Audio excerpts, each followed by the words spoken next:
Hi guys, welcome to our channel. இன்னைக்கு நம்ம stamper voice நாம் ப்ளே பண்ண போகிறோம்.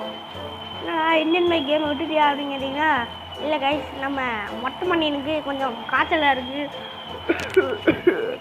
ஆமாங்க, எனக்கு காய்ச்சலாக இருக்கு. அதனால் நீங்கள் நாளைக்கு சொன்னீங்க பேசவே முடியலை. அதனால் நாளைக்கு சந்திப்போம். Bye by.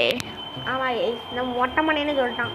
மொட்டை மண்ணையை ஸ்விம்மிங் பூலில் குளிச்சுக்கிட்டே இருந்தானா, அதனால் அவனுக்கு காய்ச்சல் வந்துடுச்சு. அதனால் இன்றைக்கி நம்ம சம்பள வாய்ஸ் ப்ளே பண்ண போகிறோம். இது என்ன ஸ்கின்னு அவங்க கேட்டிங்கன்னா, நம்மகிட்ட எல்லா ஸ்கின்னும் இருக்குது. பார்த்தீங்கன்னா எவ்வளோ ஸ்கின் இருக்குதுன்ட்டு எல்லா ஸ்கின்னுமே என்கிட்ட இருக்குது கைஸ். ஏன்னா நான் கேம் ஆரம்பிச்சதுலேருந்து விளையாண்டுட்ருக்கேன். அதனால் எல்லா ஸ்கின்னுமே என்கிட்ட இருக்குது. நான் கேம் ஆரம்பிச்சதுலேருந்து விளையாண்டுட்டு இருக்கிறதுனால